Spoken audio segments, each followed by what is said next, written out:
The critical patriot देखने वाले सब दोस्तों को सलाम। आज हमारे साथ मौजूद हैं प्रोफेसर डॉक्टर इश्तियाक साहब।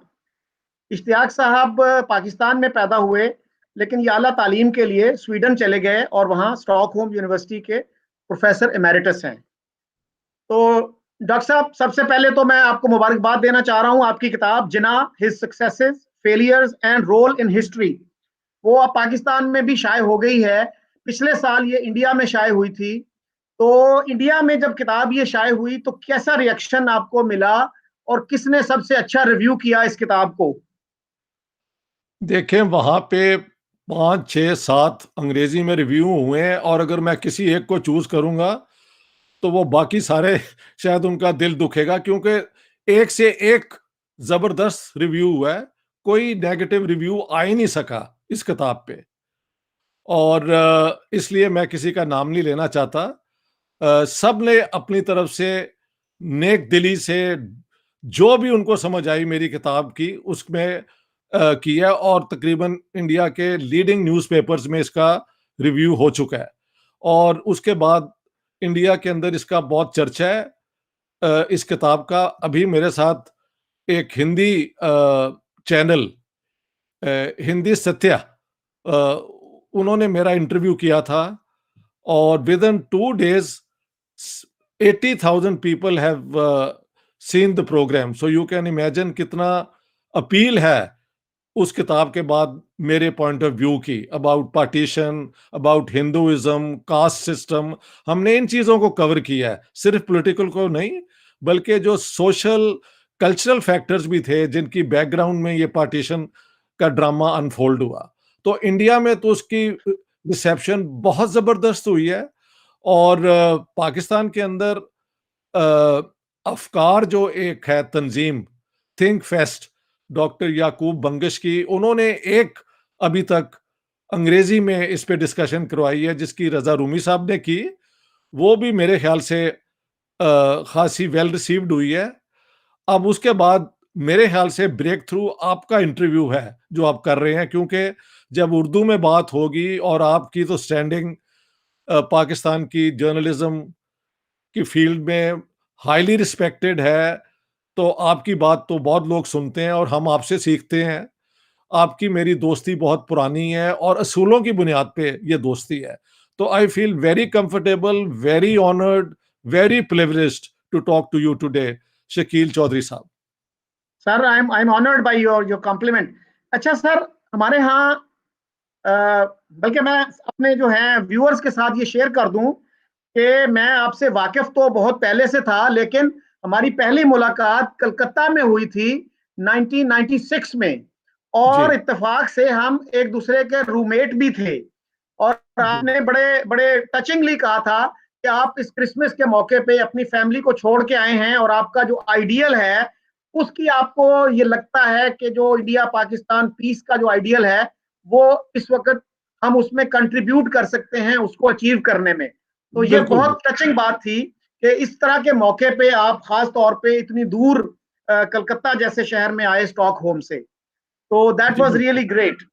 अच्छा सर, हमारे यहाँ एक ऐसा स्कूल ऑफ थॉट भी है जो कहते हैं कि क्योंकि जिन्ना साहब बानी पाकिस्तान हैं, बाबा बाबा कौम हैं, तो उन पे क्रिटिसिज्म नहीं होना चाहिए, क्योंकि उन पे ठीक है। क्रिटिसिज्म होगा तो गोया जो पाकिस्तान की जो स्टेट है उसकी ना एक तरह से निगेशन हो जाती है। तो क्या ठीक है। बाकी मुल्कों में जो हीरोज हैं, क्या जॉर्ज वाशिंगटन पे अमेरिका में क्रिटिसिज्म नहीं होता, या इब्राहिम लिंकन पे, या गांधी और नेहरू पे क्रिटिसिज्म नहीं होता इंडिया में? तो इस आर्ग्यूमेंट को आप कैसे देखते हैं मुख्तसरन?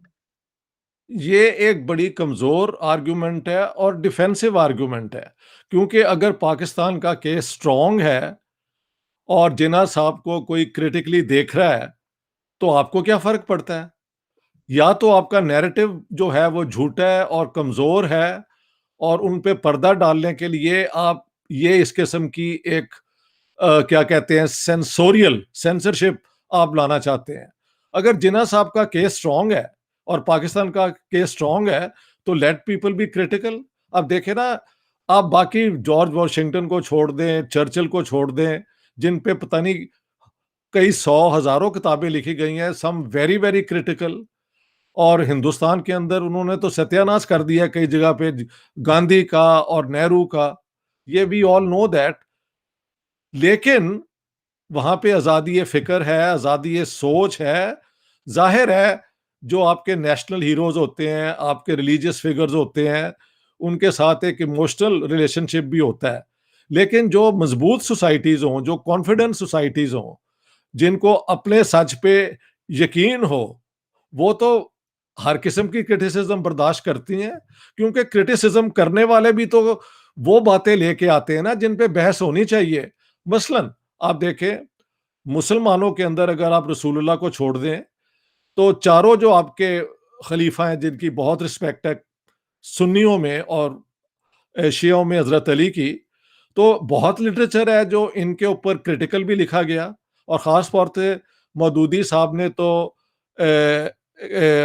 हजरत उस्मान पे बड़ी तनकीद की है। तो अगर उन पे तनकीद हो सकती है और उनके फॉलोअर्स भी हैं, उनके क्रिटिक्स भी हैं, और 1400 साल से ये बातें हो रही हैं, तो why can't Jinnah be put on the spotlight, under the spotlight? जी ये क्या जी डॉक्टर बात है? साहब। ये जी डॉक्टर कमजोरी है। साहब, ये बिल्कुल सही। मौदूदी साहब की जो किताब है खिलाफत और जी मलूकियत, आपने सही जी कहा। तो उसमें उन्होंने बहुत सी क्रिटिकल बातें की हैं जिससे हमारे उलमा को शदीद इख्तलाफ भी था, लेकिन वो किताब कभी बैन नहीं हुई। और उस बेशक किताब के बहुत से क्रिटिक्स भी हैं, उस किताब के बहुत से मद्दा भी हैं। और बेशक। मेरा सर नुक्ता नजर ये है कि कोई भी मुल्क इतना कमजोर नहीं होता कि अगर एक लीडर के ऊपर क्रिटिसिज्म किया जाए तो वो मुल्क जो है वो डिमोलिश हो जाएगा। तो मुल्क जब ठीक। वजूद में आ जाते हैं तो आपको 24/7 उनका जवाब, उनका जो वजूद है उसको जवाब बख्शने की कोशिश नहीं करनी चाहिए। आपको आगे की तरफ देखना चाहिए। और अगर कोई बंदा आपकी हिस्ट्री को क्रिटिकली देखता है तो उसका जवाब दें अगर आप उससे डिसएग्री करते हैं, लेकिन उसको सेंसरशिप की नजर करने की, उसको साइलेंस करने की कोशिश ना करें। अच्छा सर, हमारे यहाँ अभी तक ये बहुत कंफ्यूजन है कि जिन्ना साहब का विजन क्या था पाकिस्तान के हवाले से। ये क्या हम्म। वो एक सेकुलर स्टेट चाहते थे या वो एक इस्लामिक स्टेट चाहते थे? आज तक this debate is raging to date. आपकी क्या फाइंडिंग्स हैं?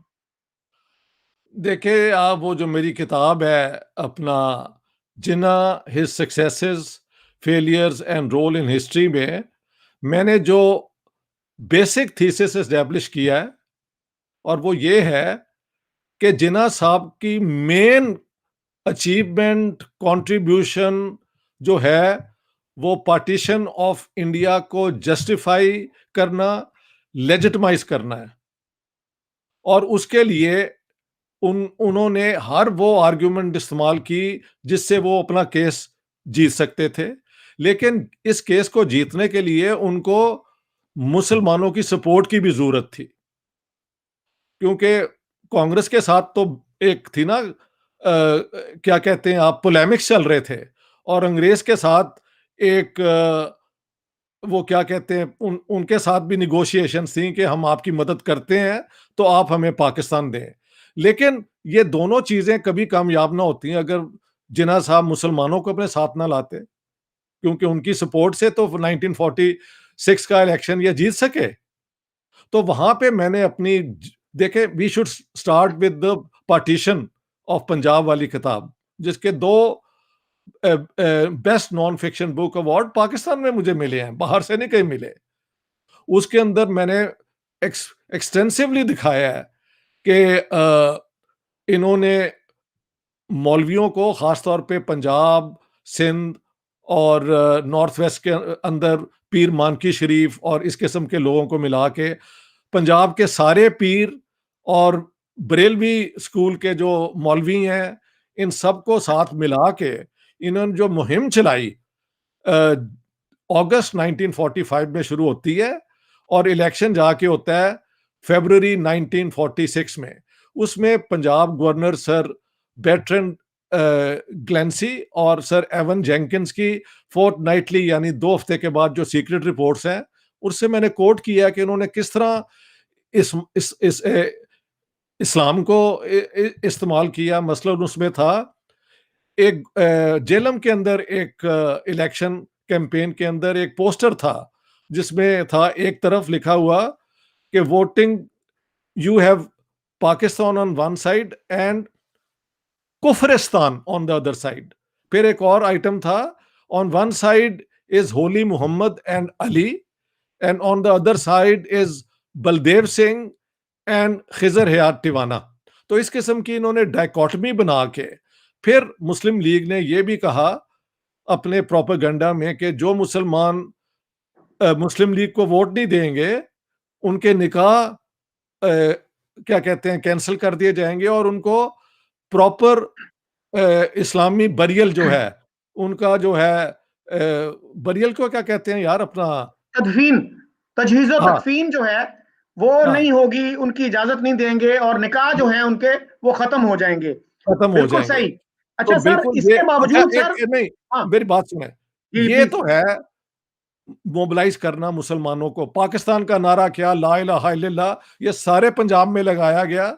और मैंने Syed Ahmad Saeed करमानी, journalist now dead, अजीज मजहर, उनका इंटरव्यू, वो जॉइंट सेक्रेटरी थे मुस्लिम स्टूडेंट फेडरेशन के, और मेरे अपने कजन मियां मकसूद अहमद, ये सब उस जमाने में नौजवान थे, इन्होंने हर जगह पंजाब में ये नारा लगाया। तो लोग झूठ बोलते हैं कि ये नारा बाद में आया है। बाद में इसकी सूरत बन गई पाकिस्तान का मतलब क्या, ला इलाहा इल्लल्लाह। ये अपना मेजर जनरल शेर अली ने थोड़ा सा चेंज किया, लेकिन ओरिजिनल नारा तो पार्टीशन के दौरान का है। इसके अलावा अंग्रेजों को कहा कि नहीं जी, हम तो इस्लाम तो सेकुलर है और इस्लाम तो मॉडर्न तरीका है स्टेट का। कुछ जगह पे इन्होंने कहा कि democracy is in our blood, ये भी कहते रहे हैं अपना। तो हुआ क्या कि he gave all sort of contradictory assurances और pledges to different sections of Muslims। और मैंने अपनी किताब में डॉक्टर याकूब बंगश की एक स्टेटमेंट में उन्होंने शेयर की थी मेरे साथ, कि मुझे उन्होंने बताया था साहिबजादा याकूब अली खान में, जो पाकिस्तान के फॉरेन मिनिस्टर रहे, कि इन 1948 जनवरी और so he was a young man, और वो मिलिट्री की तरफ से एड थे कायद आजम के, और नेवी की तरफ से एडमिरल एहसान, ये दोनों उसका देवर यंग पीपल। वो कहते हैं हम गए जिना साहब के पास, कोई शाम के 8 साढ़े 8 बजे थे, वो पजामे में थे और he was looking very sick and tired. तो हमने कहा सर, ये इंडिया के अंदर तो रोज खबर आ रही है कि कॉन्स्टिट्यूशन उनका बनता जा रहा है, तो हमारी तो कॉन्स्टिट्यूशन पे कुछ खबर नहीं आ रही। तो कहते हैं कि जिना साहब ने कहा कि look, I have been giving different promises to different sections of Muslims, so I leave it now for the constituent assembly of Pakistan to sort out कि पाकिस्तान किस तरफ जाएगा। तो जिना साहब ने तो ये खुद ही एडमिट किया हुआ है, और वो हमने किताब के अंदर दे दिया है। ये वजह है, Jinnah had no vision about Pakistan कि ये कैसा होगा। मैं ये कह सकता हूं कि शायद, और I don't think he was a scholar of Islam at all, जितनी भी उनको समझ थी वो ये समझते थे कि ये इस्लामिक भी होगा और किसी तरीके से ये डेमोक्रेटिक भी होगा। ये जो आज किस्म का ये मौलवियों का जो है कट्टरपंथ टाइप वाला इस्लाम, it would not have appealed to him, but he let the maulvis use all those slogans which have come to haunt Pakistan. ये कहना चाहिए, वी शुड बी अच्छा fair to doctor Jinnah sahib, Ismail ji. Ji doctor साहब, मलिक गुलाम नबी वो भी एक मुस्लिम लीग के बड़े एक्टिव मेंबर थे। अमृतसर से उनका अमृतसर से जी। जी जी। उन्होंने अपनी 2 किताबें हैं उनकी, उनमें ये लिखा है कि 47 और दिसंबर 47 में जब ऑल इंडिया मुस्लिम लीग का आखिरी इजलास हुआ खालिद दीना हाल कराची में, तो अच्छा। उसमें एक साहब खड़े हो गए और उन्होंने ये बात शुरू कर दी कि जी देखें, हमने ये नारा लगाया था पाकिस्तान का मतलब क्या, ला इलाहा इल्लल्लाह, और अब इस्लाम नाफिज नहीं हो रहा, तो वुज़रा के चाल ढाल वही हैं जो अंग्रेज दौर में होते थे, कोई तब्दीली नहीं आई। तो उस पर जना साहब ने कहा कि मैंने कभी ये नारा नहीं लगाया, मेरी वर्किंग कमेटी ने कभी ये नारा नहीं लगाया, मेरी कौंसिल ने कभी नहीं ये नारा लगाया। आपने हो सकता है चंद वोट लेने के लिए ये नारा लगाया हो, तो मैं इसका जिम्मेदार नहीं हूं। और ठीक ये है। सर बात इंटरेस्टिंगली नवाए वक्त में रिप्रोड्यूस हुई, पहली दफा मैंने 80s में नवाए वक्त में ये बात पढ़ी। लेकिन ठीक है। हमारा जो डोमिनेंट डिस्कोर्स है वो अब भी यही बात करते हैं।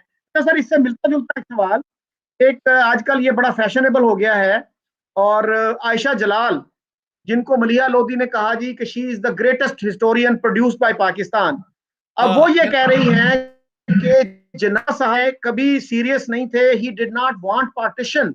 जबकि जिन्ना साहब की दो स्टेटमेंट्स कम से कम मैं कोट कर सकता हूं, एक 41 की, एक 46 की।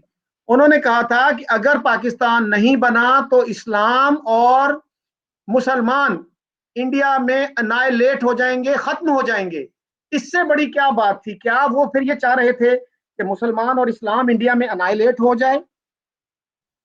जी सर। बात देखें, आपने जो दो तीन बातें की हैं, let me respond to some of the things जो उन्होंने कहा था। एक खैरी है ऑथर, उनकी पूरी किताब है जहां पे यही केस कहा गया है कि कराची में जब ये बात हुई तो this is what Jinnah said, but this is typical Jinnah. Jinnah let his base use all extremist slogans while he sitting up there could maintain a balanced situation. ये तो जिन्ना की पॉलिटिक्स का टेक्निक है। देखना, डायरेक्ट एक्शन की call तो जिन्ना ने दी और कत्लेआम कई हजारों का कलकत्ता में नहीं हुआ। तो वहां पे भी जिन्ना की स्टेटमेंट तो ये है ना कि हम आज तक कॉन्स्टिट्यूशनल मेथड इस्तेमाल करते रहे हैं, लेकिन अब हमारे हाथ में एक सिल्वर बुलेट है, ये है, बात है। तो ये दिस इज टिपिकल जिना, खुद अपने आप को बचा के रखना, लेकिन अपने लोगों को। अगर आपने मेरी किताब पढ़ी है तो उसके अंदर मुस्लिम लीग का एक पूरा वो अखबार के अंदर इश्तिहार है कि 16 अगस्त को वही दिन है, जब वही महीना है जब के कुरान नाजिल हुआ था, यही वही महीना है जब जंगे बदर हमने जीती थी, तो मुसलमानों तुम जाके छा जाओ कलकत्ते के ऊपर। तो ये जिन्ना साहब की मुस्लिम लीग ने किया, वाइल मुस्लिम जिन्ना साहब ओनली सेड डायरेक्ट एक्शन करें आप। तो जिन्ना का तो ये टिपिकल तरीका है कि never himself go into the midst of all this and let his base, जो फॉलोअर्स हैं, वो जो मर्जी स्लोगन लगाते फिरें। तो एक तो ये आर्गुमेंट है, और दूसरी बात है, आपने दो स्टेटमेंट देके तो बात खत्म कर दी है। मैंने तो कहा है कि आयशा जलाल का थीसिस जो है, जिस तरह एक स्विंडल नहीं होता कि मैं आपके पैसे किसी बिजनेस के लिए ले लूं और वो पैसे लेके भाग जाऊं। एकेडेमिया में अगर आप एक किताब लिखते हैं और क्लेम करते हैं और जो एविडेंस है उसको छुपा लेते हैं, तो वो भी is a case of fraud, academic fraud. Jinnah sahib की कई सौ, आई वुड से हजारों स्पीचेस हैं एग्जैक्टली द ऑपोजिट, के we want the partition of India. Let me read out, ये एक स्टेटमेंट है जो मेरी किताब के, आपको किताब का वो मैंने भेजा भी है, वो यहां पे लिखते हैं, if the Congress wants to achieve independence there is no other way of doing it except by the two communities agreeing to living as separate entities. Pakistan is the only way to India's freedom. Mohammad Ali Jinnah. ये तो मेरी किताब के, ये है किताब मेरी, ठीक है। ये अब वैनगार्ड वालों ने छाप दी है, और ये एक स्पीच है। अच्छा देखें, 22 मार्च 1940 की एक तवील मैराथन स्पीच है जिन्ना की। आयशा जलाल ने अपनी किताब में ना, the sole spokesman, spokesman about what, any how, 19 Jinnah की उस सारी किताब में जिन्ना की एक भी स्पीच नहीं है, एक भी स्टेटमेंट नहीं है, एक भी प्रेस कॉन्फ्रेंस नहीं है। And she could get away by writing things which do not explain at all what Jinnah's stand was। मैंने तो वो सारा कुछ, और महल कोई 500-600 सफे में उनकी वो स्पीचेस और डेट्स और वो सारी दे दी हैं, जिसमें दो पोजीशंस हैं। We want the partition of India because otherwise Hindus and Muslims will be at war with at the neck of one another, ये उन्होंने बार बार कहा है। और अगर उन्होंने कहा है कि ये कहना कि मैं कोई पावर एग्रीमेंट के लिए कोशिश कर रहा हूं और पाकिस्तान की डिमांड एक टैक्टिक है, तो ये कांग्रेस का प्रोपोगेंडा है। आयशा जलाल ने झूठ बोला है। बात है कि आयशा जलाल उसी किस्म की स्कॉलर है जैसी अपना मलिया लोधी हमारी डिप्लोमेट रही है। अभी लोगों ने इनके कमरे में जाके शोर नहीं था मचाया, ये जब इट्स ऑल ऑन। तो ये सारे लोग एक दूसरे के दे रब ईच अदर्स बैक, भैया ये सब झूठे लोग हैं। और मेरी किताब में मैंने तो आयशा जलाल को आपके जरिए भी कह रहा हूं, let's have a public debate. आप पूरी कमेटी बना लें और दोनों से पूछ लें कि उन्होंने जो जो काम किया है अपने जिना के ऊपर, उसको एक क्या कहते हैं एकेडमिक्स की कमेटी में प्रेजेंट कर दें। But she has run away every time, लिहाजा जी डॉक्टर वो साहब, बिल्कुल झूठ है, बिल्कुल झूठ है। सही।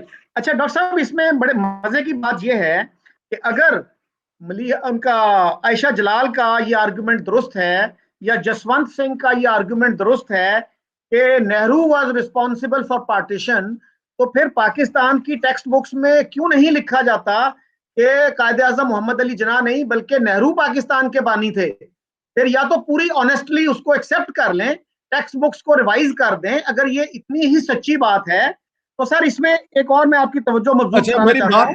चौधरी साहब, जी। एक बात मुझे कर लेने दें, क्योंकि आपके जी सवाल प्लीज। बहुत बड़े हैं ना, तो उनमें जी जवाब फिर दब जाता है। देखें, बात सुने, पाकिस्तान के जो मेन हिस्टोरियन है ना, फारूक अहमद डार और सिकंदर हयात और रफीक अफजल, ये सारे, रियाज अहमद। रियाज अहमद, जितने भी हैं, जी इन्होंने ऑनेस्टली वही पोजीशन दी है जो कि जिना की पोजीशन थी। सिर्फ इन्होंने डंडी कहां पे मारी है, जहां पे ये शो करते हैं कि ना सिर्फ कांग्रेस अपोज कर रही थी बल्कि अंग्रेज भी अपोज कर रहे थे। मैंने शो किया है कि कांग्रेस तो अपोज कर ही रही थी आखिर तक, लेकिन अंग्रेजों की सपोर्ट के बगैर जिना स्टूड नो चांस। और बाद में पाकिस्तान तो अंग्रेजों ने दिया ना, पार्टीशन का राइट तो अंग्रेज के पास था।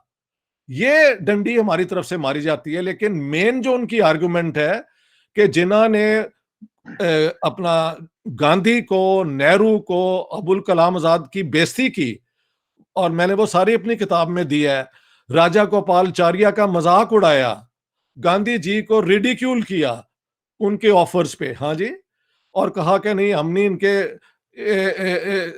इनकी इन बातों में नहीं आने लगे, ये धोखा दे रहे हैं, ये हिंदू राज है, हमें पाकिस्तान चाहिए। हाँ जी। तो पाकिस्तानी हिस्टोरियन जहां पे डंडी मारते हैं, वो ये नहीं मानना चाहते कि पाकिस्तान अगर मिलना था तो देना तो अंग्रेज ने था ना। ये वो नहीं मानते, वो कहते हैं जी अंग्रेज भी खिलाफ थे। अगर खिलाफ थे तो पाकिस्तान फिर कैसे मिल गया? पार्टीशन का बिल्कुल सही। राइट तो अंग्रेजों के पास था ना। दिस इज जी सर। नॉनसेंस।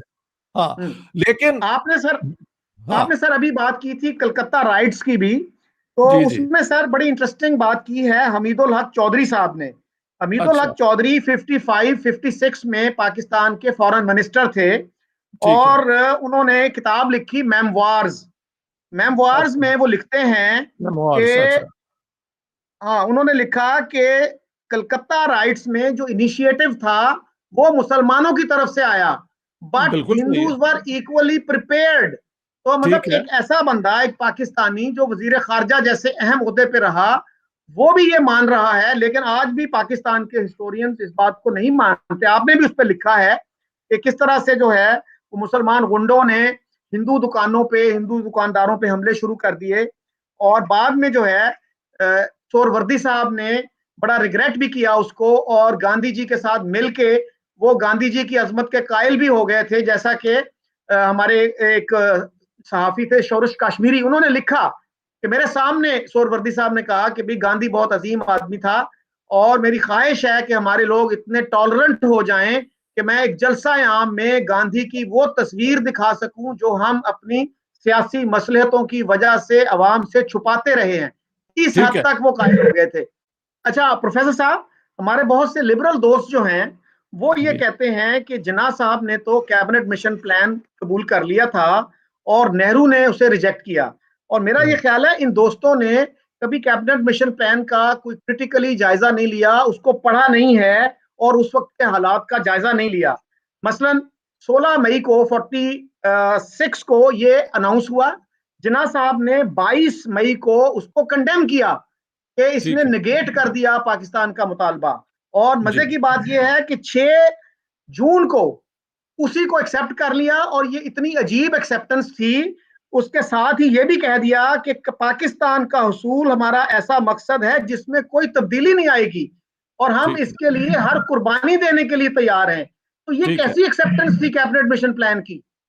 प्लीज। देखिए, बहुत अच्छा, एक इसमें से ऐड कर दूं कि 16 मई से पहले 4 अप्रैल 1946 को जब डेलीगेशन मिली है ना जिन्ना साहब को, तो उन्होंने कहा कि mister Jinnah, unless you can show us that Pakistan will be defensible, यानी मिलिटरीली, इधर ईस्ट पाकिस्तान इधर वेस्ट पाकिस्तान, कहाँ इनके पास तो रिसोर्सेज ही कोई नहीं थे, ना कोई आर्मी थी, कुछ भी नहीं था।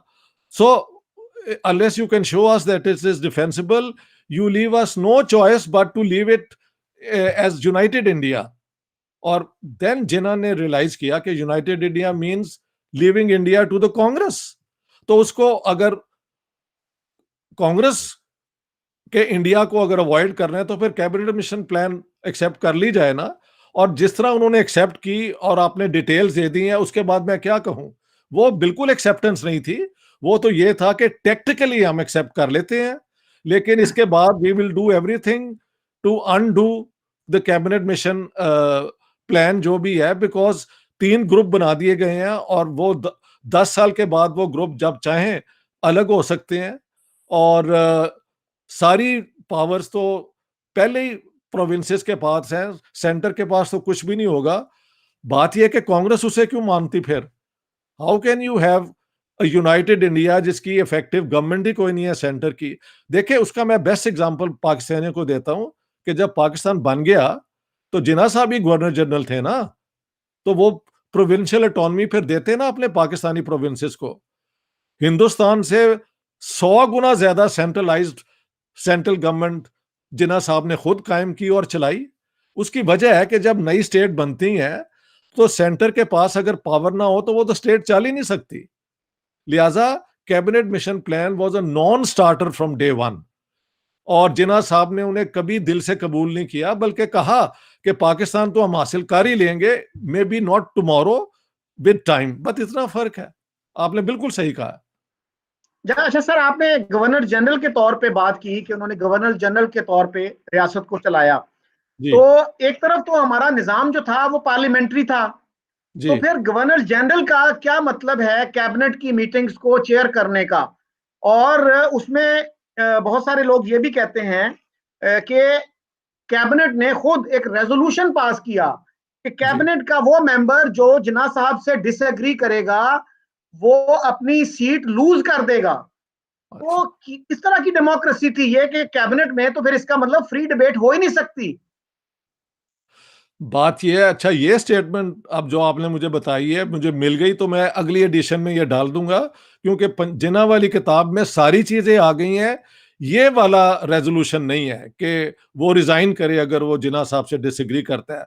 लेकिन अमलन तो ऐसे ही हुआ ना, यानी कि governor general of India, viceroy of India के पास जो पावर्स थी, उनसे ज्यादा पावर जिन्ना साहब ने खुद एक्वायर कर ली by amending the 1935 act and the 18th July 1947 Indian independence act. और वहां पे मदद किसके ली? वेरी इंटरेस्टिंग, माउंटबेटन की। उससे रिक्वेस्ट किया कि ये मुझे एक्स्ट्रा ऑर्डिनरी पावर्स दो, और उसने दे दी इन्हें पावर्स। उन पावर्स को फिर जिस तरह जिन्ना साहब ने इस्तेमाल किया है, मैंने लिखा है कि parliamentary, constitutional, colonial, Regal form of government में इसका कोई मिसाल नहीं है कि वाइस रॉय गवर्नर जनरल के पास वो पावर्स हों जो जिन्ना साहब ने एक्वायर कर ली। मसलन उन्होंने गवर्नर जनरल बनने के बाद महज अप्रैल तक, जब वो उनकी सेहत सही थी, हर कैबिनेट में जो थी कैबिनेट की मीटिंग में प्रिजाइड करते थे। प्राइम मिनिस्टर बाकी मिनिस्टरों के साथ बैठते थे and he was in the main chair. और सारी डिसीजंस जो हैं वो यही लेते थे, और prime minister only sign those things. ये it is all too well known. 2 sources हैं, खालिद बिन सईद की किताब पाकिस्तान द फॉर्मेटिव फेज, और एलन मैग्राथ की किताब है the destruction of Pakistan democracy. ये भी ऑक्सफोर्ड यूनिवर्सिटी कराची ने छपी है, उसमें पढ़ लें। उन्होंने कहा है कि जिना से शुरू होती है डिस्ट्रक्शन ऑफ पाकिस्तानी डेमोक्रेसी, ये एलन मैग्राथ ने कहा है। और खालिद बिन सईद ने भी तकरीबन यही कहा है विदाउट यूजिंग दिस वर्ड्स। तो ये तो फैक्ट है कि पाकिस्तान की जमहूरियत की जड़ें शुरू से ही काट दी गई, जबकि वो जो है गवर्नर जनरल ने पावर्स एक्सरसाइज कर ली, उसके बाद गुलाम मोहम्मद ने कर ली। और उन्होंने प्राइम मिनिस्टर नाजमुद्दीन की छुट्टी भी करा दी। बाद में जो कुछ हुआ हम सबको पता है।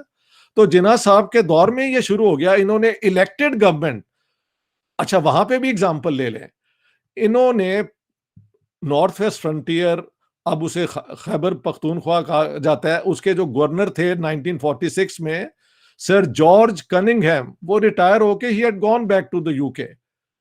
जिन्ना ने माउंटबेटन से कहा कि यार I want that man back in the North Western Frontier. Mountbatten talk to him, persuaded him, and sir George Cunningham came back. उसने लिखा है कि जब 22 या 23 अगस्त को खान साहब की यानी कांग्रेस की हुकूमत जो है नॉर्थ वेस्ट फ्रंटियर की डिसमिस की गई है, तो he could not the governor understand के under what rule was the government thrown out of office. वो इलेक्टेड थी, there was peace in the frontier province, लिहाजा जो रिक्वायरमेंट्स है ना गवर्नर रूल इम्पोज करने की या गवर्नर जनरल टेकिंग ओवर, वो एग्जिस्ट ही नहीं थे करते। तो वहां से शुरू किया। फिर उन्होंने अच्छी भली अपनी मुस्लिम लीग की हुकूमत सिंध के अंदर अयूब खोड़ू की डिसमिस कर दी। किस ग्राउंड पे? कि अयूब खोड़ू कहते थे कि Karachi should remain part of Sindh, और Jinnah wanted it to become part of the federal territory. उस पे इल्जाम लगाया कि ये करप्ट है और उसकी छुट्टी करा दी।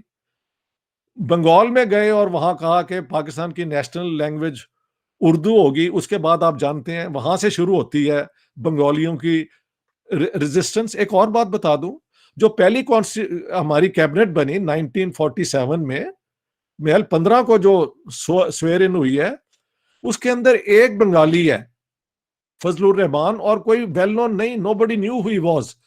ना उसमें कोई बड़ा नाम जो इनके साथ थे, no Bengali was there. Urdu speaking 3-4 minister हैं, बाकी पंजाब के हैं, ना कोई सिंधी था। बाद में सिंधियों ने शोर मचाया और वो क्या कहते हैं उसे मिनिस्टर बना लिया अब्दुल सत्तार पीरजादा को।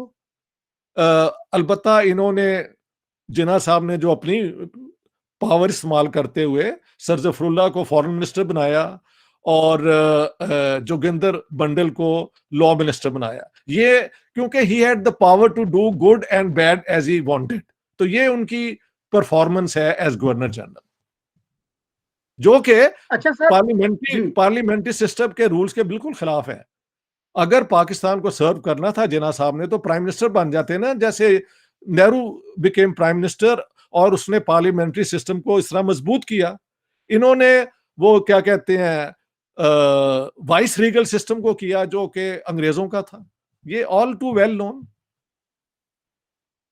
That's right. अच्छा सर, जोगिंदर नाथ मंडल भी तो बंगाल से नहीं थे क्या वो? हाँ, जो कि बंगाल पहले हमारे लॉ मिनिस्टर थे। उसमें भी सर बहुत से लोग ये सवाल उठाते हैं कि अगर पाकिस्तान बनाया गया था इस्लामी कानून के लिए, इस्लामी निजाम के लिए, तो फिर मौलाना शबीर अहमद उस्मानी को क्यों ना ओहदा दिया गया वजीर कानून का, और एक हिंदू को, जोगिंदर नाथ मंडल को ये ओहदा क्यों दिया गया? बात यह है कि ओहदा तो बेचारे को दे दिया गया, लेकिन उसके बाद जरा जाके चेक कर लो यार कि उसको क्या काम दिया था। वो रोज के जो होते थे ना फैसले, डे टू डे लीगल, उसको बेचारा साइन करता था ना। कॉन्स्टिट्यूशन बनाने में उसका एक दिन का रोल है। कॉन्स्टिट्यूशन पे तो काम ही नहीं हुआ। लॉज के बनने का तो बाद में होना था ना। अभी तो वो ब्रिटिश एंग्लो मोहम्मडन लॉज ही चल रहे थे। अभी तो पाकिस्तान नया नया आया था। तो लॉ मिनिस्टर इसलिए बना दिया कि हिंदुस्तान ने डॉक्टर अंबेडकर को बना दिया था। लेकिन वहां पे जब उन्होंने बनाया तो वो चेयरमैन ड्राफ्टिंग कमेटी बने, और इंडियन कॉन्स्टिट्यूशन जो आज है वो डॉक्टर अंबेडकर का उसमें बहुत बड़ी कंट्रीब्यूशन है। हमारा जब 7 मार्च 1949 को objective resolution prime minister Liaquat Ali Khan ने मूव किया, तो आप पूरी, वो मेरे पास तो पूरी वो किस किस ने क्या हिस्सा लिया और कहा the the law minister is conspicuous by his absence, वो तो पूरे डिबेट में है ही नहीं। तो वो सिर्फ एक डेकोरेशन के तौर पे लिया कि अगर उधर एक दलित को ये बना सकते हैं ना लॉ मिनिस्टर, तो हम भी बना सकते हैं। लेकिन वहां पे वो एक ऐसे लॉ मिनिस्टर बने जिनके नाम से कॉन्स्टिट्यूशन ऑफ इंडिया मशहूर है। हमारे यहाँ तो कुछ मंडल के साथ हुआ ही कुछ नहीं, बल्कि 1950 में कोई 10,000 बंगाल के अंदर हिंदू मार दिए ये मुस्लिम लीगियों ने, हाँ जी, तो the poor man then escaped from Pakistan, और बाद में उस पर एफआईआर भी है पुलिस के अंदर कि ये भाग के गया पाकिस्तान से। ये तो हाल है जोगिंदर नाथ मंडल का, but by that time Jinnah was dead. ये लियाकत अली खान के दौर में हुआ है। तो ये तो कोई सीरियस काम नहीं था, ओनली बिकॉज जी Congress had appointed Ambedkar we had to do it by, वरना that's the reason, simple as that. जी, अंबेडकर का तो इस्तीफा जो है, लेटर ऑफ रेजिग्नेशन, वो भी पढ़ने से ताल्लुक रखता है, और आजकल तो वो बिल्कुल इंटरनेट पे मौजूद है। सब मशहूर, तो मेरा उन्होंने तो यही कहा प्रोग्राम भी था उस पे कि किया नहीं, है। पाकिस्तान में हिंदुओं का कोई मुस्तकबिल नहीं है, और हाँ वो मिनिस्टर होते हुए भी बिल्कुल हेल्पलेस थे। अच्छा सर, बिल्कुल हमारे सही है। यहाँ कुछ ऐसी स्टेटमेंट्स हैं जिन्ना साहब की, जिनका कोई भी जिक्र नहीं करता किसी टेक्स्ट बुक्स में, किसी हिस्ट्री बुक्स में वो नहीं आती। मसलन कानपुर में उन्होंने 30 मार्च 1941 को ये कहा कि मैं 7 करोड़ उन मुसलमानों की जो मेजॉरिटी मुस्लिम मेजॉरिटी प्रोविंसेस में हैं, जैसे बंगाल में, पंजाब में, सिंध में, उनको बचाने के लिए मैं 2 करोड़ मुसलमानों की जो मिनॉरिटी मुस्लिम मिनॉरिटी प्रोविंसेस में हैं, उनकी कुर्बानी देने के लिए तैयार हूं। तो ये कैसी, मतलब एक तरफ तो हम कहते हैं कि पाकिस्तान वो बना रहे थे मुसलमानों की हिफाजत के लिए, और ये भी हमें बताया जाता है कि कांग्रेस ने जब मिनिस्ट्रीज बनाई 1937 में, तो कुछ सूबों में जहां पे मिनॉरिटी थे मुसलमान, वहां पे उन पे अनस्पीकेबल एट्रोसिटीज कमिट की गई। उसकी वजह से मुसलमानों ने फैसला किया पार्टीशन का, पाकिस्तान बनाने का। तो उन अच्छा मुसलमानों के बारे में जिनको प्रोटेक्शन की जरूरत थी, पंजाब में तो मुसलमान ऑलरेडी अक्सरियत में थे, सिंध में भी थे, और बंगाल में भी थे, ऑलरेडी वहां पे मुसलमान चीफ मिनिस्टर थे। तो वो मुसलमान जिनको प्रोटेक्शन की जरूरत थी, जिनके खिलाफ हमारी हिस्ट्री की किताबों के मुताबिक इतना जुल्म सितम हुआ, उनके बारे में कहा गया कि उनको तो मैं कुर्बान करने के लिए तैयार हूं। तो ये सर किस तरह की हिफाजत थी फिर? बात यह है कि ये आपने सवाल उठा के ये पाकिस्तानियों से आप पूछे ना, स्कॉलर से जो ये किताबें लिखते हैं। आम बेचारे पाकिस्तानियों को जो बताया जाता है वो उसको मान लेते हैं। गुड फेथ में तो ऐसे ही होता है ना। आप एजुकेशन की किताबों में अगर ये लिखेंगे तो बच्चे तो वही बिलीव करेंगे जो किताब में लिखा हुआ है। एक और बात है, मैंने इसके ऊपर भी बहुत रिसर्च अपनी जनाली किताब में की है कि क्या वाकई मुसलमानों पे जुल्म हो रहा था कांग्रेस की हुकूमत के दौरान। Let me give one example. 1937 में बिहार की जो कांग्रेस है, जब को उसने मिनिस्ट्री बनाई, तो उन्होंने गांधी जी को इनवाइट किया कि आप आके हमें बताएं कि हम किस तरीके से हुकूमत चलाएं, क्योंकि हमने तो सारी उम्र अंग्रेजों के जेलों में और फ्रीडम स्ट्रगल में हिस्सा लिया, हम तो अपोजिशन में रहे हैं। तो क्या प्रिंसिपल्स की बुनियाद पे हम हुकूमत चलाएं? आप राम राज कहते हैं। गांधी जी वेंट देयर और उन्होंने कहा कि सुनो, and I have actually coated him वर्बैटिम, सब लोग चेक कर लें, कि राम और कृष्ण जो हैं ये कोई हिस्टोरिकल फिगर्स नहीं है, लिहाजा I may not refer to them, but the prophet Abu Bakr and Umar, उनका रिकॉर्ड जो है एक चेस्ट यानी सेल्फलेस गवर्नमेंट का, वो मॉडल आप इख्तियार करें। तो एक हिंदू ने रसूल अल्लाह, हजरत अबू बकर और हजरत उमर की मिसाल दी कि ये दुनिया में हुकूमत करते थे लेकिन इन अ सेल्फलेस मैनर, यानी सिंपल जिंदगी थी, सिंपल खाना खाते थे। तो ये तो गांधी जी का कमाल है ना। कि अच्छा, बिहार के अंदर कोई मुस्लिम अपीजमेंट भी नहीं थी, क्योंकि वहां पे तो सिर्फ 8% मुसलमान थे, वो तो हिंदू मेजोरिटी प्रोविंस था। पंजाब में अगर आके कह रहे होते गांधी जी, जहां पे मुसलमान में मेजोरिटी में है, तो आप कह सकते हैं कि he was trying to appease the Muslim voters, but not in Bihar. Gandhi ji की कन्विक्शन ही ये थी कि the best qualities of all religion lead to an ethical position on religion and human relations. ये गांधी का फलसफा था जो सारी दुनिया को मानना पड़ता है। लेकिन अच्छा, फिर जितने भी गवर्नर हैं मुस्लिम, जहां पे ये कांग्रेस की हुकूमतें आई हैं, उनकी मैंने रिपोर्ट्स दी हैं, और वो सारे एंटी कांग्रेस थे, क्योंकि कांग्रेस का ही झगड़ा था ना अंग्रेजों के साथ। वो कहते हैं कोई एविडेंस नहीं है कि मुसलमानों के खिलाफ कांग्रेस हुकूमतों ने कुछ जुल्म किया हो। और तो और लॉर्ड लिनलिथगो, हु वाज रेबिडली, यानी पागलों की हद तक कांग्रेस के खिलाफ, वो कहता है कि जिन्ना की ये जो क्लेम्स है मुझे बिल्कुल यकीन नहीं, ये सब झूठ है। और मैंने फिर पाकिस्तानी स्कॉलर्स की भी एक किताब है, एक लेडी स्कॉलर की जो बहुत चलती है, जिन्ना द सेक्युलरिस्ट, वो आप भी देख लें। उसमें उसने कहा है कि जो गांधी जी का था ना वो एजुकेशनल सिस्टम, वो था कि 8 साल की एजुकेशन होगी जहां पे हर बच्चे को एक हुनर सिखाया जाएगा, ताकि अगर वो गरीबों के बच्चे हैं तो वो पढ़ाई भी कर लें और वो अपने खानदान को यानी सपोर्ट करने के लिए कोई हुनर भी सीख लें।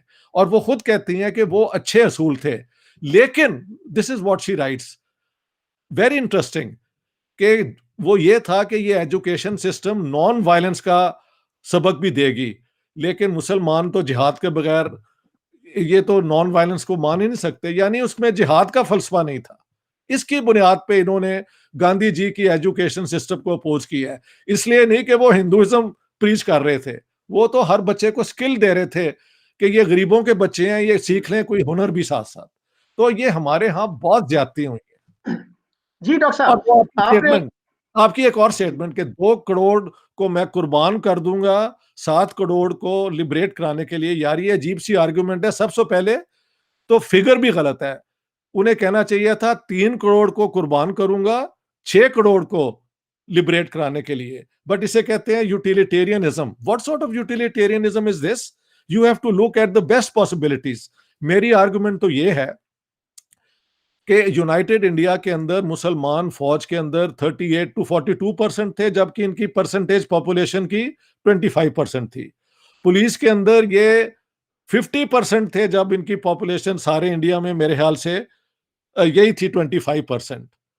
तो दो स्टेट के बड़े इदारे जो होते हैं जिससे स्टेट अपनी विल बनाती है, उसमें तो मुसलमान थे। और पूरा नॉर्थ वेस्ट के मुस्लिम प्रोविंसेस, नॉर्थ ईस्ट के मुस्लिम प्रोविंसेस, कभी एक हिंदू हुकूमत, हिंदू राज कायम ही नहीं थी हो सकती, बल्कि एक ऐसी डेमोक्रेसी मिलती जिसमें मुसलमानों का पूरा, अगर प्राइम मिनिस्टर हिंदू होता तो प्रेसिडेंट यकीनन मुसलमान होता, एंड वाइसी वर्सा। तो उसको इन्होंने रिजेक्ट करके पार्टीशन करा ली और इस्लाम के नाम पे मुसलमानों के लिए एक मुल्क बना लिया। अब इनको समझ नहीं आती कि कैसी इस्लामिक स्टेट ये बनाए। यहाँ पे तो अब कोई हिंदू नहीं है, यहाँ पे तो कोई सिख नहीं है। अब इनका जो है वो ये पॉलिटिक्स ऑफ एक्सक्लूजन जो है वो कभी शियों पे आ जाती है। अहमदियों को तो हमने पहले ही खारिज कर दिया है। और हम कभी बरेलवी वर्सेस देवबंदी के झगड़े शुरू कर देते हैं, और कभी बरेलवियों के अंदर झगड़े आप देख रहे हैं रोज होते रहते हैं। तो ये तो लॉजिक ही इनकी ये है कि if you are not part of my faith then you are against me. और फेथ को डिफाइन करते करते आप सेक्ट से लेके सब सेक्ट तक ला सकते हैं। ये हुआ है पाकिस्तान के अंदर, यानी मुस्लिम उम्मा अच्छा सर, कहाँ आपने थी। हाँ जी आपने जो कांग्रेस मिनिस्ट्रीज की बात की, उस जी पे मैंने पढ़ा, राजेंद्र प्रसाद साहब जो बाद में इंडिया के पहले सदर बने, उन्होंने जी अपनी किताब में ये लिखा है कि उन्होंने उस वक्त जिन्ना साहब को, मुस्लिम लीग को ये ऑफर की कि आपकी जो शिकायत हैं उनको हम चीफ जस्टिस ऑफ इंडिया जो थे उस वक्त, उनसे इन्वेस्टिगेट करवा लेते हैं, वो फैसला करें, आप भी ले जाएं अपनी शिकायत, हम अपना जवाब ले जाएंगे। तो वो मुस्लिम लीग ने उनकी ऑफर कबूल नहीं की थी। और बंदे मातरम का भी पाकिस्तानी टेक्स्ट बुक्स में, हमारे उर्दू अखबारों में बहुत जिक्र आता है। तो बंदे मातरम पे भी राजेंद्र प्रसाद ने लिखा कि वो स्टेंजा जिन पे मुसलमानों को एतराज था वो निकाल दिया गया था।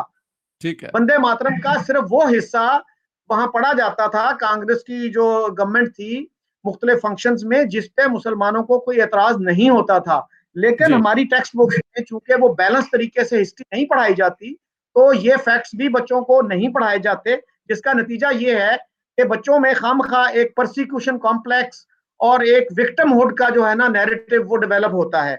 अच्छा सर, जिन्ना साहब की एक या और बात सुने, स्टेटमेंट और ये दोनों चीजें जो राजेंद्र प्रसाद की आपने बताई हैं मेरी जिन्ना किताब के अंदर है। मैं इसलिए बार बार बता रहा हूं कि ये सारी चीजें कवर्ड हैं, ये दोनों चीजें सही भी हैं।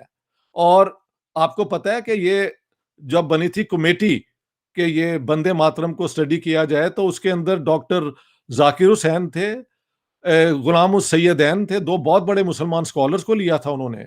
और फिर वो सारे स्टांजे निकाल दिए थे जिन पे मुसलमानों को ऑब्जेक्शन था, और सिर्फ वो ही रखे थे जो आजादी के साथ थे। एक और बात भी थी कि जब जिन्ना साहब कांग्रेस में थे और ये पूरी नज़म गाई जाती थी, तो तब तो जिन्ना साहब ने कभी ऑब्जेक्ट नहीं किया। ये भी कुछ लोगों ने लिखा है, ये तो बाद में बातें शुरू हुई हैं। सो लिहाजा पाकिस्तान के अंदर डिस्टॉर्टेड और सेंसर्ड किस्म की जो है ना किताबें बनाई गई हैं, इसलिए कि इनका नैरेटिव कमजोर है। अगर ताकतवर हो और इन देखो, मैंने एक और सवाल किया है। हमारे घरों के अंदर प्रॉपर्टी पे कितने झगड़े होते हैं सगे भाइयों के अंदर, ठीक है ना? कत्ल कत्ल हो जाते हैं। अरे पूरा इंडिया डिवाइड करके जिन्ना को मुस्लिम लीग को दे दिया, व्हाट फॉर? उन्होंने तो एक दिन कांग्रेस अंग्रेज के खिलाफ कोई मुहिम नहीं चलाई, जेल नहीं काटे। Why was it given? Because Jinnah and Muslim league supported the British during the second world war, और कांग्रेस ने अपोज किया था और कांग्रेस को सजा मिली, राइट और रॉन्ग। ये तो अच्छा ऐसे सर, है। बीच में सर आवाज का इशू आ गया था, तो ये जो है ना वंदे मातरम वाली बात आपको दोबारा करनी पड़ेगी। फिर मैं आपसे आखिरी सवाल करूंगा। अच्छा, जी। देखिए बंदे मातरम का जो है, ये जो आपने बताया ये बिल्कुल दुरुस्त है। वो यूं कि अ, इसके ऊपर जब इतराज हुआ था तो एक कमेटी बनी थी जिसके अंदर दो बहुत बड़े मुसलमान इन्वॉल्व थे। एक थे डॉक्टर जाकिर हुसैन जो बाद में इंडिया के प्रेसिडेंट बने, और एक गुलाम उस सैयदैन, वो भी एक बहुत बड़े स्कॉलर थे। इन दोनों ने उस फिर पूरी नज़म को अ, सुना और उसमें से सारे वो स्टांजे निकाल दिए जिन पे मुसलमानों को इतराज था, और सिर्फ दो स्टांजे वो रखे गए जो आज़ादी के मुतल्लिक थे। एक तो ये सवाल का जवाब है। दूसरा क्या था आपका सवाल? मतलब वो जो शिकायत थी उनको किसी ने सीरियस नहीं लिया। खुद जब जिन्ना साहब ने वो किया, डे ऑफ डिलीवरेंस, यौम निजात मनाया, मुस्लिम लीग के कुछ लीडर्स थे, इस्फहानी साहब थे, सिद्दीकी साहब थे, उन्होंने डिसएग्री किया उनसे, लेकिन हमारी किताबों में ये चीजें नहीं बताई जाती। उसकी वजह है कि जिन्ना साहब को, अब मुझे तो ये डर है कि ये मेरी किताब तो छप गई है और लोग पढ़ेंगे, और I hope this can lead to a discussion, वरना ये एक और सेंसरशिप भी ना लगा दें कि जिन्ना पे कुछ लिखा ही नहीं जा सकता। भाई लोगों को इन चीजों को डिस्कस तो करने दो ना। हमने एविडेंस के साथ ये सारा शो किया है। जो भी आप बातें कर रहे हैं ना, वो सब मेरी किताब के अंदर ऑलरेडी हैं। I have left nothing to doubt. Nothing has been excluded. Everything which is relevant is in the book. It is 808 pages and everything heavily documented. बल्कि कई जगह पे तीन तीन चार रेफरेंस एक ही चीज के लिए दिए गए हैं। तो ये तो सारी चीजें अब पब्लिक में आ जाएंगी। किताब तो आपके पास महल पहुंच गई है, लाहौर से वो छप भी गई है और वो अब डिलीवर भी हो रही है, लोगों ने खरीदनी भी शुरू कर दी है। तो देखें, सच जो है ना उसको छुपाया जा सकता है लेकिन नॉट फॉर एवर। किसी ना किसी दिन सच जो है वो इमर्ज कर ही जाता है। जी सर। ये किताब सर मुझे एक दोस्त ने कुछ अरसा पहले दी थी, वो इंग्लैंड से लाए थे किताब। तो और मेरा ख्याल है कि ये आपकी जिन्ना पे it is the most detailed work. कोई जिन्ना पे इससे ज्यादा डिटेल्ड किताब तो मेरा ख्याल और वजूद में नहीं आई, आज तक नहीं छपी। मैंने एक अपना जिना के एडमायरर से सुना है कि इससे ग्रेटेस्ट बुक जिना पे नहीं हो सकती, क्योंकि मैंने जिना साहब को क्रिटिकली देखा है लेकिन उसके अंदर पर्सनल लाइफ और मीन कमेंट मैंने कोई नहीं किया। मेरा अप्रोच एकेडमिक और एनालिटिकल है, and I have retained my sense of responsibility. I. इसीलिए इस किताब के ऊपर जब बहस होगी तो बहुत मजा आएगा अगर पढ़े लिखे लोग करें।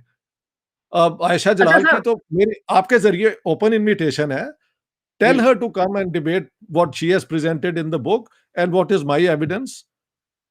अच्छा सर, हाँ, हाँ, वन लास्ट क्वेश्चन, कि जिन्ना साहब जब दिल्ली से आखिरी दफा आ रहे थे कराची, तकरीबन 7 अगस्त था वो, तो उस वक्त एयरपोर्ट पे जो उन्होंने बयान दिया, वो भी हमारी किताबों में, टेक्स्ट बुक्स में, और हमारे जो सहाफी हैं वो नहीं जिक्र करते। तो उसमें इंडिया के मुसलमानों को ये कहा गया था कि अब आप इंडिया के लॉयल सिटीजन्स बन के रहें, क्योंकि कोई भी स्टेट डिसलॉयल सिटीजन्स को बर्दाश्त नहीं करती।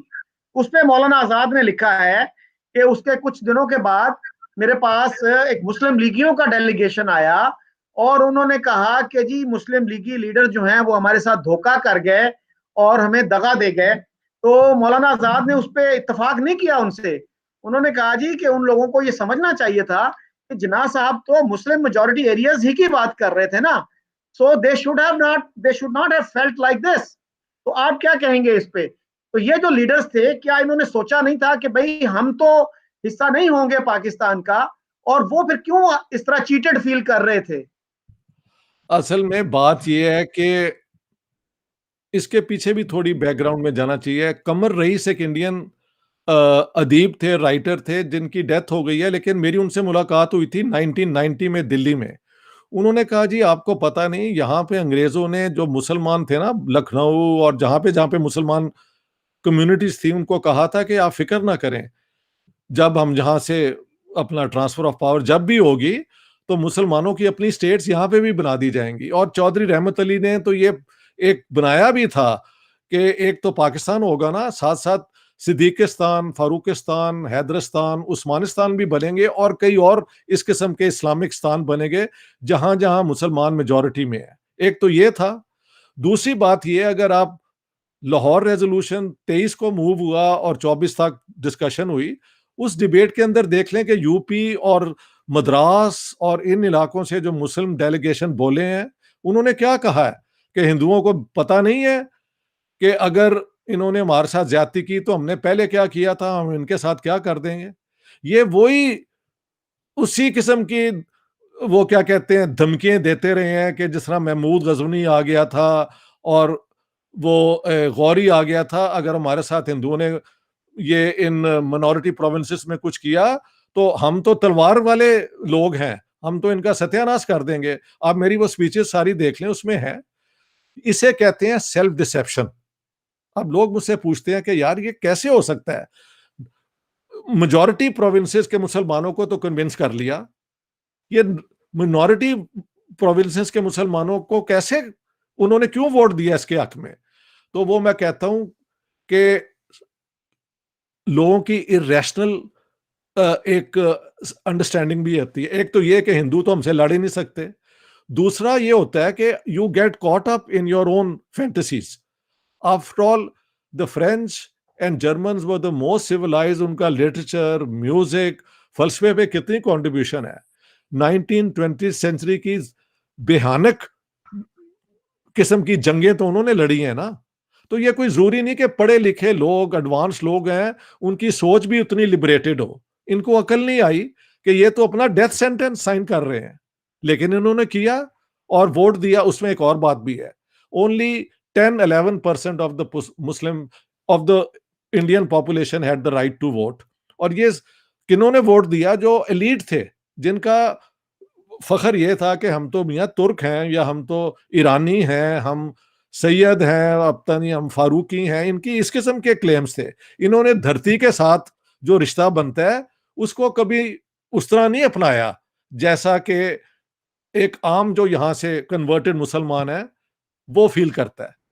तो इन्होंने वही ये जज्बे में कि हमने तो यहाँ पे हुकूमत की हुई है तो पाकिस्तान बन जाएगा, तो उसे कहते हैं hostage theory.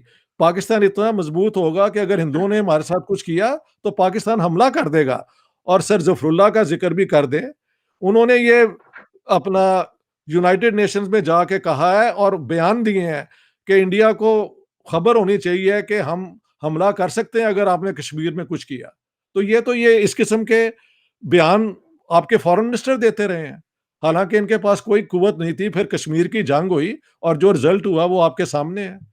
So we were into this complex कि Muslims are great fighters, Hindu जो हैं वो कमजोर हैं और वो झुक जाएंगे हमारे हमलों के आगे।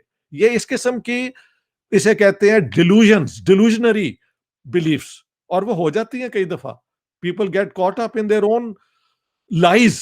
आप झूठ बोलना शुरू कर दें, 10 दिन बोलते जाए, 11वें दिन आप उसे सच मानना शुरू कर देंगे। कभी ट्राई करें जिंदगी के अंदर, ये इस तरह होता है। अच्छा सर, चौधरी खलीकुज़्ज़मान का भी इसमें बड़ा इंपॉर्टेंट एक रेफरेंस है। और जी खलीकुज़्ज़मान की जो किताब है पाथवे टू पाकिस्तान, ये बहुत ही निगलेक्टेड सी किताब है, कोई पाकिस्तान में कम ही लोग जिक्र करते हैं इसका। उसमें भी उन्होंने लिखा है कि जिन्ना साहब जब कराची आ रहे थे तो उन्होंने कहा कि एक फेयरवेल मीटिंग करते हैं, जो मुस्लिम लीगी इधर हैं करीब करीब उनको बुला लो। तो उसमें वो लिखते हैं कि रिजवानुल्लाह साहब थे, गालिबन प्रेसिडेंट थे वो दिल्ली मुस्लिम लीग के। अच्छा। उन्होंने इस तरह के ऑकवर्ड क्वेश्चन शुरू कर दिए पूछने कि हम तो आगे आगे थे नारे लगाने वालों में, लेके रहेंगे पाकिस्तान, बट के रहेगा हिंदुस्तान, अब हमारा क्या बनेगा। तो खलीको जमान कहते हैं कि उतना ऑकवर्ड हो गया ये, और मैंने जिन्ना साहब को कभी इतना परेशान नहीं देखा जितना उस वक्त देखा। और मैंने बिल्कुल उनसे सही। कहा कि छोड़ो यार, कोई और बात करो। और वो कहते हैं जी कि मेरा ये ख्याल है कि इस गुफ्तगू का ये नतीजा था कि जिन्ना साहब ने पाकिस्तान जाते ही अपनी जो पहली तकरीर की कॉन्स्टिट्यूट असेंबली में, उसमें दो कौमी नजरिए को खैरबाद कह दिया। He bade farewell to his two nation theory, ये आहा। उनके अल्फाज है। ये इस किस्म की कई इंटरप्रिटेशंस हो सकती हैं, and every interpretation has a value. मैं लोगों की बात को डिसमिस नहीं कर रहा, लेकिन मेरी आर्गुमेंट बिल्कुल बरक्स है इसके। मेरी आर्गुमेंट ये है कि जिना बाकी सारे सियासतदानों से ज्यादा शार्प और as a politician very clever. 11 August की स्पीच जो है वो तो ईस्ट पंजाब में जो मुसलमानों के ऊपर हमले हो रहे थे, वहां से नजर आ गया कि अगर पूरे हिंदुस्तान से मुसलमान एक्सपेल हो जाएं और 35 मिलियन आ जाएं, और उसको तो वेस्ट पाकिस्तान की पॉपुलेशन 33 मिलियन थी, तो ये तो उसमें ही क्रश हो जाएगा, Pakistan will not last a day. तो वहां पे उन्होंने ये कहा कि यहां हम हिंदू सिखों का ख्याल रखेंगे, आप वहां मुसलमानों का रखें। और सच्ची बात यह है कि नेहरू ने और गांधी ने, मुसलमानों की वहां पे 9.8% पॉपुलेशन थी, आज 14.2 है। जो नहीं जाना चाहता था पाकिस्तान को वो वहां पे रहा। हालांकि हिंदू महासभा ने और आरएसएस ने उन पे हमले भी किए, लेकिन उन सबको पकड़ा गया और जेलें उनकी हुई। लेकिन जिन्ना साहब यहाँ पे बयान तो देते रहे कि माइनॉरिटीज को अच्छा ट्रीट करो, ये करो वो करो, लेकिन 21% अगर एक्चुअल डिवीजन के मुताबिक वेस्ट पाकिस्तान में हिंदू और सिख होने चाहिए थे, फ्रंटियर में, पंजाब में, सिंध में और बलोचिस्तान में, सारों को भगा दिया गया, उनकी प्रॉपर्टीज छीन ली गई। हाँ जी। और आखिर में सिर्फ सिंध के अंदर 1.6% रहे, आज भी 1.6% है। एक और बात बता दूं, यानी 7 अगस्त को तो कहा कि आप इंडियन के नेशनल अच्छे सिटीजन बन जाए, लेकिन इसके बाद फिर जिन्ना साहब का एक और एक्शन देखें कि 15 अक्टूबर को काउंसिल मुस्लिम लीग की मीटिंग हुई और इंडिया से डेलीगेशन आया, जहां पे उन्होंने कहा कि अब हम क्या करें। उन्होंने कहा कि देखो, तुम, मुझे खबर आई है कि वो क्या कहते हैं, मौलाना अबुल कलाम आजाद कह रहे हैं कि आप कांग्रेस में ज्वाइन कर लें, ये आपकी, you will be signing your death sentence, go back and revive the Muslim league. आप अपनी मुस्लिम आइडेंटिटी जो है मुस्लिम लीग के जरिए कायम रखें। 7 अगस्त को एक बात की, 25, ये सारी मेरी किताब के अंदर है, so everything can be checked और ओरिजिनल सोर्सेज हैं, नथिंग कैन बी कॉन्ट्रोवर्टेड। वहां पे उन्हें यह बयान दे दिया। एक और बात सुने, 19 दिसंबर को स्टिम्सन जो बीबीसी के थे कॉरेस्पॉन्डेंट, उन्होंने कहा कि देखें जिन्ना साहब, Pakistan is now achieved, why don't you make the Muslim League into the Muslim League into the Pakistan League and not let the non Muslims join it. तो उनका no no no no no no, the Pakistani Muslims will never accept it, ये उनका कहना है। ये तो उन्होंने पाकिस्तान बनाया ही मुसलमानों के लिए है। हाँ, आगे चल के अगर कभी हालात हो तो इसका नाम बदला जा सकता है। एक और बात जिसका शायद हमने जिक्र नहीं किया, और वो है कि कश्मीर के इशू पे भी जिन्ना साहब का जो रोल है उस पे भी बात होनी चाहिए। लोग लियाकत अली खान को ब्लेम करते हैं, and absolutely wrong. Mister Jinnah should be held responsible. देखें, के एच खुर्शीद जो है वो जिन्ना साहब के प्राइवेट सेक्रेटरी थे फ्रॉम 1944 टू अक्टूबर 1947, यानी पाकिस्तान बनने के बाद भी। उनके मेमोयर्स हैं अबाउट जिन्ना, जो उनकी तो एक्सीडेंट से डेथ हो गई। फिर खालिद हसन हमारे बहुत लीडिंग जर्नलिस्ट हैं, जो उनके साले थे, ब्रदर इन लॉ, उन्होंने वो छापे हैं। वो कहते हैं कि मैंने चौधरी मोहम्मद अली को, जो पाकिस्तान के प्राइम मिनिस्टर भी रहे और वो जिन्ना के बड़े क्लोज कॉन्फिडेंट थे, ये वेल नोन है कि हर शाम को जिन्ना साहब would ask Mohammad Ali to come and tell him कि उस दिन पाकिस्तान में क्या होता रहा है, because he was head of the bureaucracy. तो वो कहते हैं कि इंडिया से हमें आया पैगाम कि आप कश्मीर अगर रखना चाहते हैं तो रख लें, आप हैदराबाद पे हमें तंग ना करें। तो वो कहते हैं कि मैं ये पैगाम लेके 22 दिसंबर को जिन्ना साहब के पास गया. Mister Jinnah did not seem to be interested. Jinnah the tactician, it seems was aiming for some higher stakes. यानी वो उससे कोई बड़ी चीज चाहते थे. वो क्या बड़ी चीज चाहते थे? जिन्ना साहब को कुछ लोगों ने कहा होगा कि जी फौजी एक्शन से कश्मीर तो हम जीत लेंगे, हम तो मुसलमान हैं, लोग वहां पे कश्मीरी हमारे साथ हैं, तो हैदराबाद हम क्यों छोड़ें. अल्टीमेट रिजल्ट ये हुआ कि ना कश्मीर आ सका और ना हैदराबाद आ सका. दिस ऑल्सो, अच्छा ये उसने भी, ए जी नूरानी ने अपनी किताब में जिन्ना को रिस्पॉन्सिबल किया है, लेकिन पाकिस्तान में ये सारी बात उसके जुम्मे डाल दी जाती है. Prime minister Liaquat Ali Khan. Liaquat Ali Khan was nothing while Jinnah was the governor general. April 1947 48 के बाद when he started getting sick, तो आप कह सकते हैं कि maybe more power began to be exercised by the prime minister, but until then he was nobody. Everything was decided and determined by governor general Mohammad Ali Jinnah, Quaid-e Azam. Ji sir. अच्छा, ये जो बात है ना जी कि इंडिया ने ये ऑफर की थी कि आप हैदराबाद दक्कन से दस्तबरदार हो जाएं और कश्मीर ले लें, तो ये सर फिरोज खान नून ने भी ये किताब अपनी किताब में लिखी है, सरदार शौकत हयात ने लिखी है, और एजेके के जो प्रेसिडेंट थे, पहले प्रेसिडेंट सरदार इब्राहिम ने लिखी है, और इंडियन साइड पे सैफुद्दीन सोज ने भी ये बात लिखी है कि सरदार पटेल ने ये ऑफर की थी और पाकिस्तान ने ये ऑफर एक्सेप्ट नहीं की. हाँ, तो लेकिन सर ये नहीं कहा जाता ना कि जिन्ना साहब ने रिजेक्ट किया है, वो लियाकत अली खान पे डाल देते हैं, विच इज एब्सोल्युटली रॉन्ग. ये फर्क है, मैंने वो क्लैरिफाई कर सर दिया. जी sir, thank you very much. बहुत आपने मुझे टाइम दिया और मुझे उम्मीद है कि आपकी किताब पे जो पाकिस्तान के स्कॉलर्स हैं वो ऑब्जेक्टिवली इस पे तनकीद करेंगे, इस पे तबसरा करेंगे, और हमारी ये गुफ्तगू जो है, ये हमारी जो डिबेट है, ये आगे बढ़ेगी और इस किताब पे कोई सेंसरशिप नहीं नाफिज की जाएगी, कोई इस पे पाबंदी नहीं लगाई जाएगी. अगर इसमें कोई बात गलत है तो scholars are free to criticise, to correct, और आप भी मेरा ख्याल है कि आप ओपन माइंड के साथ उस क्रिटिसिज्म को लेंगे. बात यह है कि ये किताब लिखी इतनी रिस्पॉन्सिबल तरीके से गई है कि I am open to all sort of input from my colleagues. हमारे कई हिस्टोरियन जो हैं, पॉलिटिकल साइंटिस्ट, वो मेरे पर्सनल दोस्त भी हैं, कुछ मेरे दोस्त नहीं भी हैं, लेकिन सबका हक है कि इस किताब के मुतल्लिक राय रखें. लेकिन ये एक एकेडमिक किताब है और इसको एकेडमिकली ही ट्रीट किया जाए. और मैं I am willing to enter into discussion, debate with any other colleague, अगर आप बुलाना चाहें. एहतराम के साथ हम हर बात कर सकते हैं, आयशा जलाल राइट. इंक्लूडेड. मेरी तरफ से तो ओपन इनविटेशन है पाकिस्तान के सारे हिस्टोरियंस को और सारे पॉलिटिकल साइंटिस्ट को. ये दो ही कम्युनिटीज है ना जो इन चीजों से एक राय रख सकती हैं. तो बिल्कुल विथ जी. Great humility I will take part in that. ठीक है. सो एक दफा फिर सर मैं आपका शुक्रगुजार हूं और इसी के साथ मैं इजाजत चाहता हूं. खुदा हाफिज.